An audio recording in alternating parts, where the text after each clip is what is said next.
क्या आपने कभी गौर किया है कि जीत की मिठास इतनी जल्दी फीकी क्यों पड़ जाती है? वह प्रमोशन, वह नया घर, वह प्रोजेक्ट जिसके लिए आपने अपनी रातें कुर्बान कर दी, अपनी सेहत दांव पर लगा दी। जैसे ही वह हाथ आता है, वह एक अजीब सा खालीपन छोड़ जाता है। साइकोलॉजी में इसे अराइवल फैलेसी कहते हैं। यह एक वहम है कि मंजिल पर पहुंचते ही हमारी सारी बेचैनी खत्म हो जाएगी, पर हकीकत यह है कि मंजिल कोई घर नहीं, बल्कि एक मृत तृष्णा यानी मिराज है।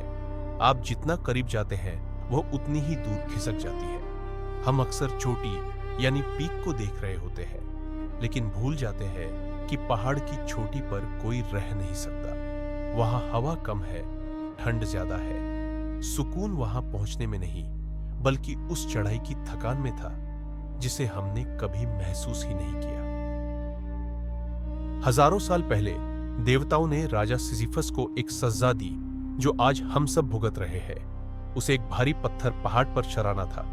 इमेजिन कीजिए, पत्थर की खुरदरी सतह उसकी हथेलियों को छील रही है, धूप उसकी पीठ को झुलसा रही है। वो एक एक इंच अपनी पूरी आत्मा का जोर लगा देता है। छोटी बस हाथ की दूरी पर है, और तभी क्लिक, पत्थर फिसलता है। वो आवाज, पत्थर का पहाड़ से टकराकर नीचे गिरना, सिसिफस के लिए हार की आवाज नहीं थी, वो उसकी डेस्टिनी की आवाज थी। वो खामोशी से अपना पसीना पोंछता है और वापस नीचे की तरफ चल देता है, रोते हुए नहीं, बल्कि एक अजीब सी शांति के साथ। फिलोसोफर अल्बेयर कामू ने एक क्रांतिकारी बात कही थी। उन्होंने कहा, सिसिफस को खुश इमेजिन करना चाहिए। क्यों? क्योंकि सिसिफस को पता चल गया था कि पत्थर गिरेगा ही।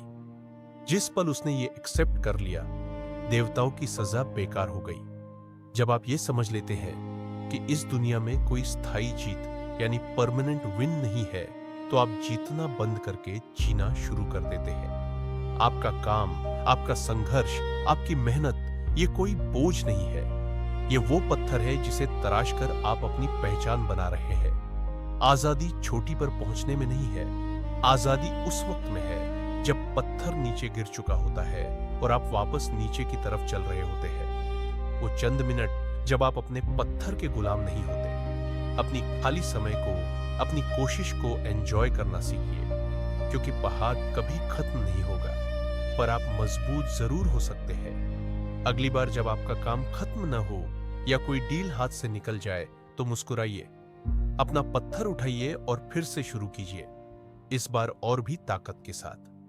याद रखिए, आप पत्थर नहीं ढो रहे, आप खुद को एक पावरफुल इंसान बना रहे हैं।